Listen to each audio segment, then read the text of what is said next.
بسم اللہ الرحمن الرحیم۔ السلام علیکم۔ مصر میں سائنسدانوں کی انوکھی تحقیق۔ سائنسدانوں نے مصر میں ایسی جگہ دریافت کی ہے جہاں دور فرعون میں انسانی لاشوں کو حنوط کر کے ممی بنایا جاتا ہے۔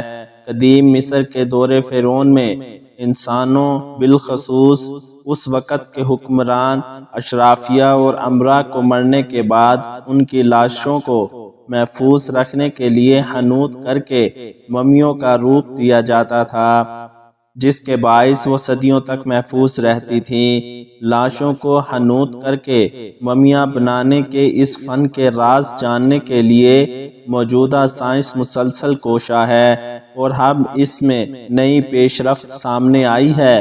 مصر میں سائنسدانوں نے ایک ایسی قدیم جگہ دریافت کی ہے جہاں انسانوں کو حنوط کرنے کا علم تکمیل پاتا ہے۔ اس جگہ پر قدیم مصری زبان میں اس عمل کی وضاحت کی گئی ہے کہ ممیاں کیسے تیار کی جاتی ہیں۔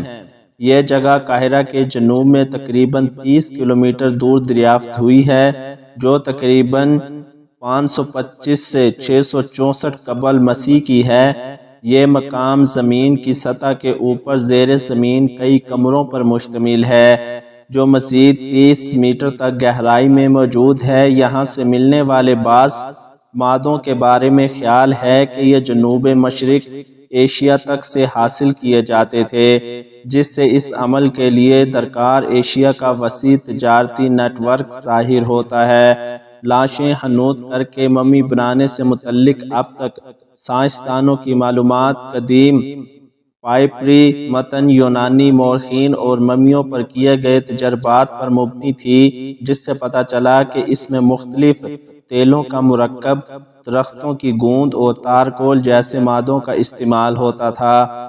تاہم اس سے آگے کی تفصیل پر تاحال پردہ پڑا تھا۔ محققین قدیم ممیوں میں پائے جانے والے مادوں کا تجزیہ کر سکتے تھے، لیکن وہ اس بات کی نشاندہی نہیں کر سکتے تھے کہ انہیں کہاں، کیوں یا کیسے استعمال کیا گیا تھا۔ اس حوالے سے ایک تحقیقی جریدے نیچر میں نئی تحقیق اور دریافت کے بارے میں شائع کی گئی ان نئی دریافت میں 31 بند صندوق جو ابھی تک باقیات سے بھرے ہوئے ہیں، 600 قبل مسیح کی حنوط کرنے کی مخصوص جگہ، جن میں کچھ میں مخصوص مادوں کو کیسے اور کہاں استعمال کرنا ہے اس کے بارے میں بھی ہدایات موجود تھیں۔ ایک صندوق پر درج ہے کہ اس مادے کو سر کو حنوط کرنے کے لیے استعمال کرنا چاہیے، جبکہ دوسرے پر درج ہے کہ اسے خوشبو کے لیے استعمال کرنا چاہیے۔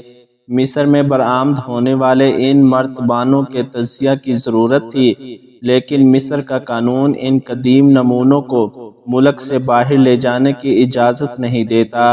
سائنسدانوں نے مصر میں ہی نمونوں کا تجزیہ کرنے کے لیے قاہرہ کے ایک مقامی تحقیقی مرکز کے ساتھ مل کر کام کیا۔ نمونے جانچنے کے لیے سائنسدانوں نے بہت سے جدید سائنسی اور کیمیائی طریقوں پر عمل کر کے ان کا تجزیہ کیا۔ دوسری جانب قدیم مصری زبان کی معلومات کے لیے ماہرین آثار قدیمہ، قدیم زبان کے ماہرین اور کیمیاء دان سقرا نامی قبرستان میں اکٹھے ہوئے اور اس باہمی تعلق سے محققین کو قدیم مصری اصطلاحات کو نئے زاویوں سے سمجھنے میں مدد دی۔ جرمنی کی لیڈوگ میکسیمیلین یونیورسٹی میں آثار قدیمہ کے پروفیسر نے میڈیا کو بتایا کہ ہم نے برتن کے اندر موجود کیمیائی مادوں کو شناخت کر کے اور اسے باہر کے لیبل کے ساتھ جوڑ کر اجزاء کی درجہ بندی کی ہے۔ جیسا کہ انتیو نامی ایک تیل کے بارے میں معلوم ہوا کہ یہ جانوروں کی چربی سے ملا ہوا ایک مرکب ہے، جس میں خوشبو اور صنوبر کا تیل بھی شامل ہے۔ سائنسدانوں کو غرب ممالک میں پائے جانے والے 2 درختوں کی گوند بھی ملی، جن کا تعلق جنوب مشرق ایشیا یا افریقہ سے ہو سکتا ہے، اور یہ دونوں اپنی خوشگوار خوشبو، پھپھوندی اور بیکٹیریا لگنے سے تحفظ فراہم کرنے کی خصوصیات رکھتے ہیں۔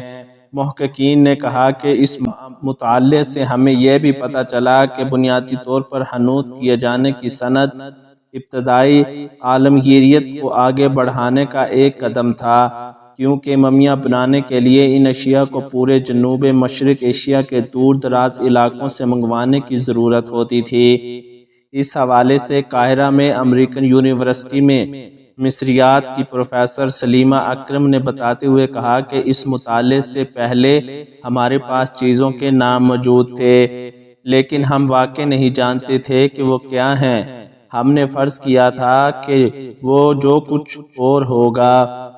نمونوں کے تجزیہ کرنے کے اس خاص طریقے کی وضاحت کرتے ہوئے یارک یونیورسٹی اور ٹیوبینگن میں ایبرہارڈ کارلس یونیورسٹی میں آثار قدیمہ کے پروفیسر اور شریک مصنف اسٹیفن بکلی نے کہا کہ بنیادی طور پر یہ عمل مرکبات کو الگ کرتا ہے اور پھر انفرادی عناصر کے سالماتی فنگر پرنٹ کو تلاش کرتا ہے، جس سے بالآخر محققین کو ممی حنوط کرنے کی اصل ترکیب کو سمجھنے میں مدد ملی۔ ویڈیو اچھی لگے تو چینل کو سبسکرائب اور ویڈیو کو لائک کر دیں۔ شکریہ۔